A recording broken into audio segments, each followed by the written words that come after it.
हाय, मी सुविधा. Good morning. आज आहे नवरात्रीचा डे 4 आणि आजचा कलर आहे येलो आणि हा आहे माझा हेअरची ट्रीटमेंट केल्यानंतरचा look. Actually this is not final look. अजून एक हेअर वॉश बाकी आहे, जो हेअर वॉश आज संध्याकाळी आहे आणि हेअर वॉश झाल्यानंतर माझा फायनल लूक कळेल. ऑफिसमध्ये गेली आणि कामाला सुरुवात केली. परवा जे 3 BHKचं मेजरमेंट घेऊन आलेलो, तर तो प्लॅनिंग मी इथे ड्राफ्ट केला आणि त्यानंतर आज खूप दिवसानंतर मी मिल्कवाली कॉफी प्यायली, जी की मी कधीच पीत नाही. आणि त्यानंतर मी ऑफिसवरून घरी निघाली संध्याकाळी आणि जाता जाता मला सलूनमध्ये जायचं होतं हेअर वॉशसाठी, म्हणून तिथे पहिले गेली. हेअर वॉश करायच्या आधी त्यांनी पुन्हा एकदा सगळे केस चेक करून घेतले आणि पूर्ण केसांना पुन्हा एकदा आयनिंग केली. आयनिंग केल्यानंतर जे पण थोडे वेवी केस झाले होते ते पूर्ण एकदम स्ट्रेट झाले.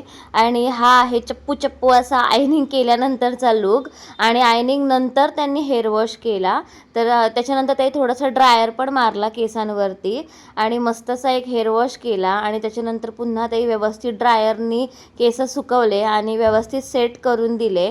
आणि तोपर्यंत मग मिलिंद पण आले आणि मग मिलिंद आणि मी गेलो क्रोमामध्ये पुन्हा एकदा. आणि त्याच्यानंतर ॲक्च्युली हा आहे माझा लूक. तर तुम्ही नक्की कमेंट करून सांगा मी कशी दिसते, मला सूट होत आहेत का स्ट्रेट हेअर्स. आणि घरी आल्यानंतर पण मी जेवण वगैरे बनवायला ठेवलं आणि कॅमेरामध्ये स्वतःलाच बघून मी हसत होती. मला खूप छान वाटत होतं. त्यानंतर स्मरणीचा अभ्यास घेतला मी, पण खाली स्पीकर चालू होतं त्याच्यामुळे स्मरणीचा काय अभ्यासामध्ये लक्ष लागत नव्हतं. तिला खाली गरबा खेळायला जायचं होतं.